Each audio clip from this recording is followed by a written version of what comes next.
Tomorrow I'm going on to another bothy. I've left the bothy and I've still got to get on to my next destination before dark. Okay, I left the Lake District so late that I've not been able to make it to my destination before it got dark. So yeah, I've got no choice. There's literally nothing where I am now. I'm just in the middle of the mountains. Luckily I found this kind of lay-by off the road. But yeah, look, this is what I'm surrounded by. Just nothing, and a big river running down the side. So yeah, I'm just gonna have to stop here and sleep in the car. So it's pitch black outside now. This is the first time I've slept in my car in the middle of nowhere. It's quite scary, to be honest, but I'm sure it'll be fine. There are loads of sheep around, so maybe one of them will come up near the car and frighten me at some point, but hopefully that'll be about it. No werewolves or, you know, scary people. We'll have to wait and see. Obviously I've got a light in here, which is, you know, making it look darker outside, but can't see a blooming thing. And I've just put the seat back, got my sleeping bag on it, and my other smaller sleeping mat that's more flexible. And yeah, hopefully I'll be warm and get a good night's sleep, and I can just crack on when the sun comes up in the morning. But yeah, what a predicament. This has never happened before. Anyway, good night.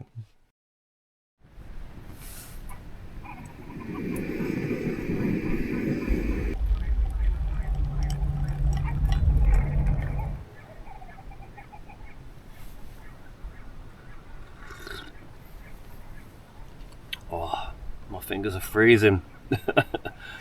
Nice warm cup. So the bothy I was going to go to last night is only an hour's drive away from here, and I don't want to spend all day there, so I want to do something else and go there tonight.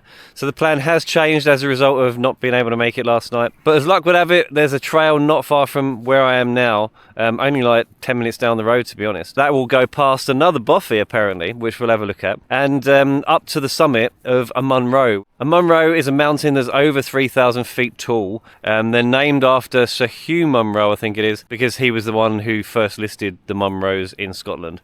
So yeah, Munros are basically just tall mountains. Ben Nevis is the tallest Munro in Scotland, by the way. This one that I want to go to is over 1,000 meters, so it's pretty big. It's going to take me all day to get up there and back down again, I should imagine, especially if I'm going to, you know, stop and look at the bothy and stuff on the way. But there's also another reason I'm very interested in going up to the top of this Munro, and that's because there's something very interesting there. Obviously the views are going to be fantastic, I should imagine. The weather's quite good. If it stays clear like this, should be able to see quite a long way. But yeah, there's something there that's going to be worth looking at, I think. So I'm going to have this coffee, and I better get going, to be honest, because I don't want to be late for the bothy again.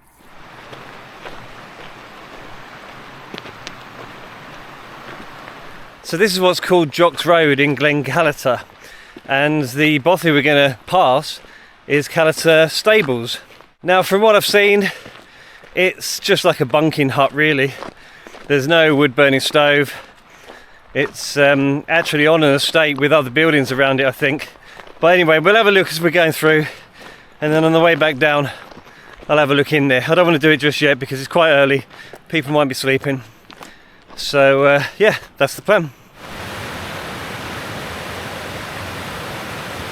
Very lucky with the weather today, so far at least. Nice breeze, hopefully that will stay. I don't want another midge nightmare.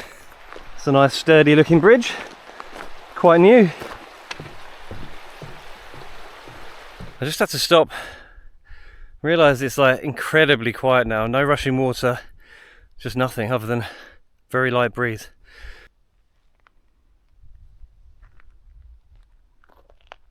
Okay, I can see some roofs just there, so I think there's like a lodge house and some outbuildings plus the bothy. Okay, so it appears that you have to actually veer off the track to the left, go through a gate and onto the estate.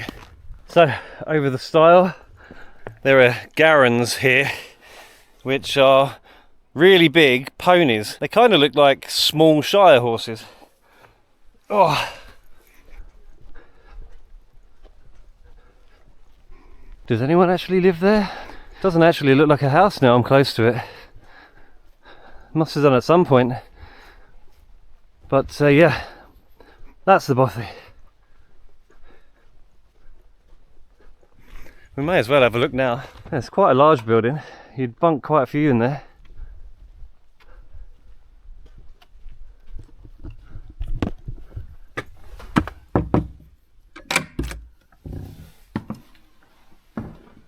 Nobody here. Okay. So you got some bunk beds. So 4 people sleep in here. Nice and bright. And you've got skylight as well. That's really nice. And another big bunk there that you could probably get 2 people on, to be honest. Again, another big bright room, lots of chairs, a table and a desk thing. It's getting later in the year. I think without a wood burning stove, you'd need some warm kit to stay in here overnight.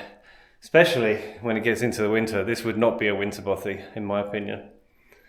But then, you know, do people hike up here in the winter? This is a ski resort normally, I think, around that time of the year, so probably not. But in any case, we've had a quick look. Let's have a little walk around the estate and then crack on. You definitely have to shut the door in this place, because it's not just sheep you have to worry about, it's the garrons as well. They are not fenced off from the building. Ah, here you go, public toilet.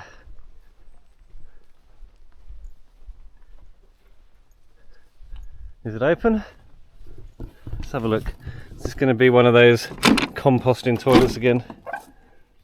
Oh, yeah, they are pretty minging. Oh, it stinks in there. I did for a moment consider using it until I opened the door.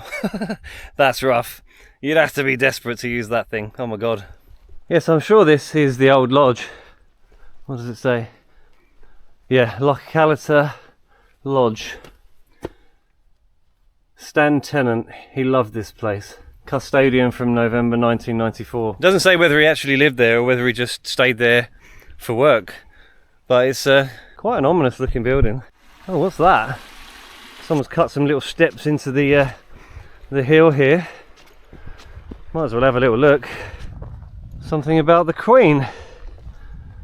It's just celebrating Queen Elizabeth's Diamond Jubilee.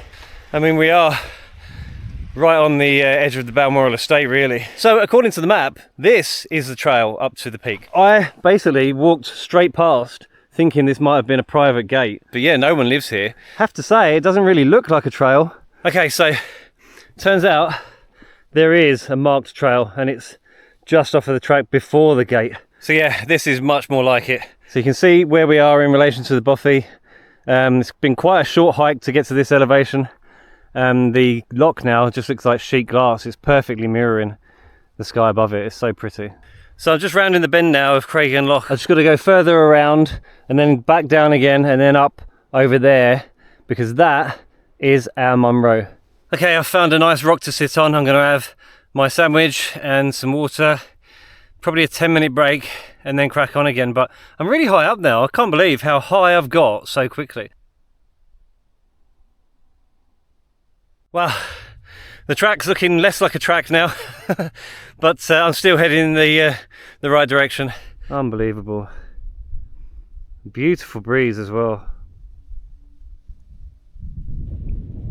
So I've made really good progress. It's taken an hour and a half from the Bothy to this point. I think the summit is up there, but I'm going to have to sort of go around and back on myself. That's hilarious. You can't even see Loch Callater now. I've climbed all the way up around the other side of the Munro, and I haven't seen a single soul all the way up until I get right where you have to go up to the summit. There's a guy there. He just came up from the opposite direction, so he must have been to Loch Nagar, I think is the other big one down there. So he must be doing all of the Munros in the area. He just literally came up, took a right, straight up there. Anyway, that guy's in a hurry. So let's see if we can catch him up. Okay. I can't believe it. I'm nearly at the top. I've made really good time, to be honest. Oh, 2 people coming back down. Honestly, it really is busy up here. It looks like I was the only one who took that particular route. Everyone else, I think, has done a circuit of the Munros, which, oh my god, that must be a long day if you're trying to do that. You'd have to get up at the crack of dawn for that one. I'm just doing the one and a couple of bothies, or at least trying anyway. That's hard enough. Okay, I've been to the top and I could see the summit cairn, but I haven't gone over there and touched it yet because I've seen a piece of what I was looking for, and this is it. Look at that. It's part of an old jet turbine. Unbelievable. It's amazingly well preserved considering it's up here, you know, over 1,000 meters above sea level. But a lot of it was made of aluminium and it survived the elements. There's another piece here. Looks like a piece of fuselage. It's all pretty mangled. Maybe part of the framework. Definitely looks like it's got like a sort of supporting beam there. So what is it? It's part of an RAF Canberra B2.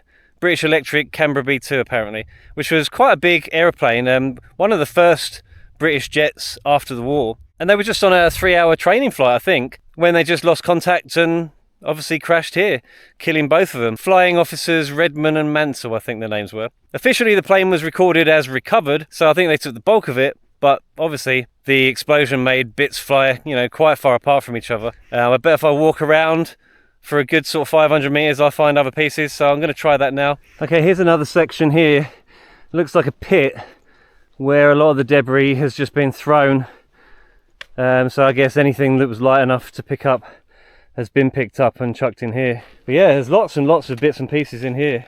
They look like potential turbine fins, so this could be another part of the engine. Is this possibly the back of the jet engine where the thrust comes out? Looks like there's another little sort of turbine thing there. Some electrics. Amazing, really. All sorts in there.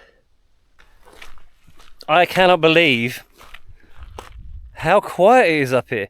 The breeze has dropped down to a trickle, but it's not cold. I thought it was going to be really, really windy. It's absolutely beautiful.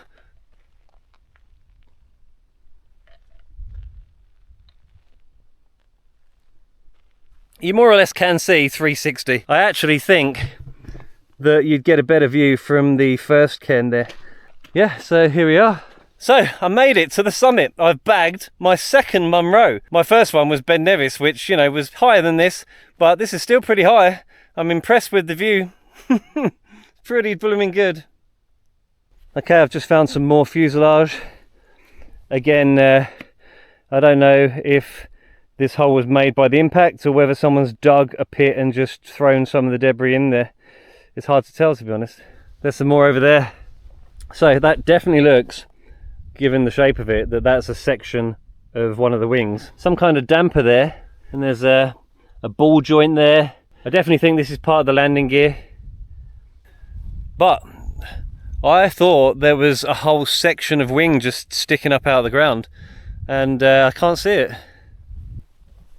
I'm really glad I found it. I haven't found the pieces of wreckage I was looking for, but I did find a fair amount of it. It's very, very interesting.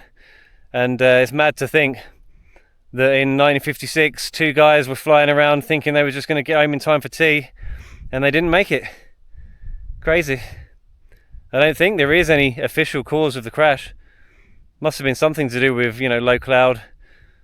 Who knows? But 2 guys lost their lives. And this is kind of their last resting place, I guess.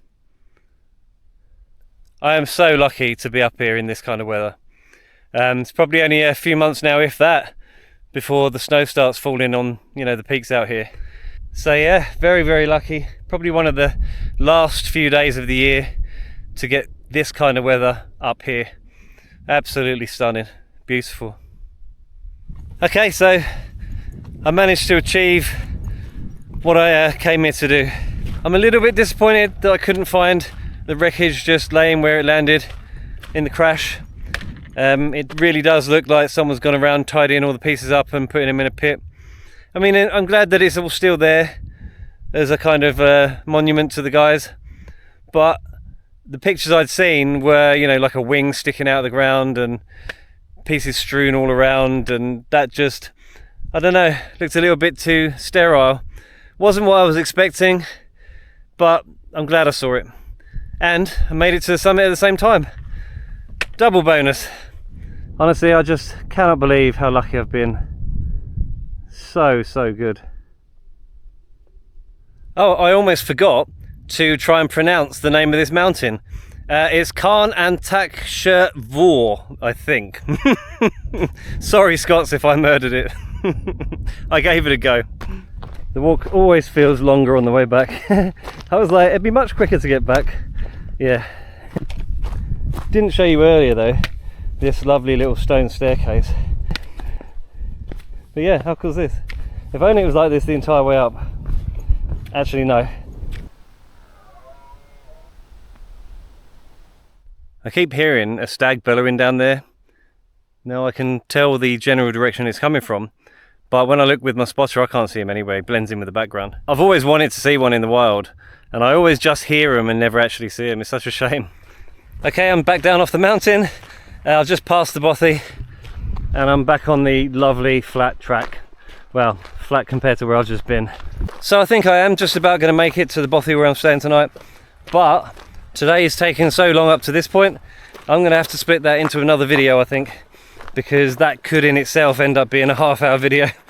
So I tried to do 2 Bothys and a mountain summit in one day, and I will just about manage it, but you don't want to sit through an hour's worth of video in one go, I'm pretty sure of that. So the Bothy where I'm staying tonight is going to appear in the next video now. But if you enjoyed this video, then please don't forget to leave a like and subscribe to the channel. If you want to help support the channel, then if you go to my homepage, you'll see a join button next to the subscribe button. Thanks for watching, and I'll see you on the next one. Cheers. I knew that I'd be arriving in the dark potentially. I wasn't expecting to have to walk through a blooming wooded area in the dark. It's quite creepy.